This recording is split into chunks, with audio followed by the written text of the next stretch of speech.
स्थान पर विदेश जाकर करेंगे संवैधानिक संस्थाओं का अपमान, यही राहुल गांधी की बन चुकी है पहचान। विदेशी धरती पर जाकर कभी बोलना कि भारत में लोकतंत्र समाप्त हो गया।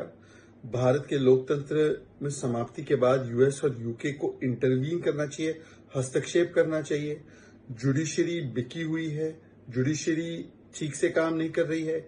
ईसीआई पर सवाल खड़े करना, भारत की हर संस्था पर जाकर विदेशी धरती पर सवाल खड़े करना, सेना से प्रूफ मांगना विदेशी धरती से, ये दिखाता है कि कुछ लोग मोदी विरोध करते करते अब भारत के विरोध में उतर आए हैं और वो भी विदेशी धरती पर इस प्रकार की जुबान बोलते हैं।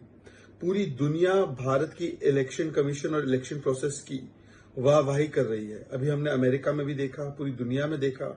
और ऐसे समय पर भारत के ही खिलाफ भारत की बदनामी की सुपारी लेने का काम राहुल गांधी और उनके इकोसिस्टम ने किया है। वही एलिगेशंस जिनको इलेक्शन कमीशन ने फैक्ट चेक कर दिया है, तथ्य और प्रमाण के साथ, जो कहते हैं कि वोटर मैनिपुलेशन हुआ है, वोटर लिस्ट से मैनिपुलेशन हुआ है।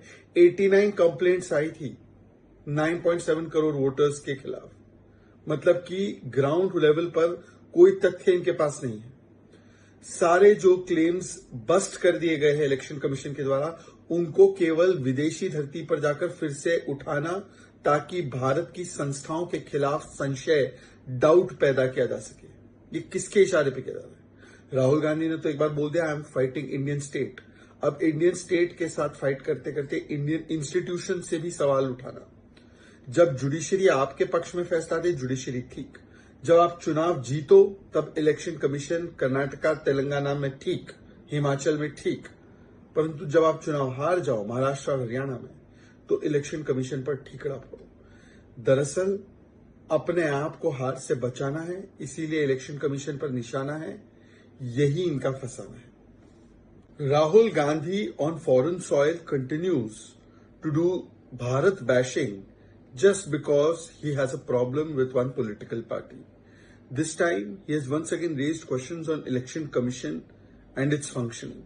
When the world is praising Election Commission for the spectacular work it has done, whether it's the general election or the elections in Jammu Kashmir, here is Rahul Gandhi, who time and again undermines India's institutions. He has already said he's fighting Indian state. Then he goes abroad and he also attacks Indian institutions. India's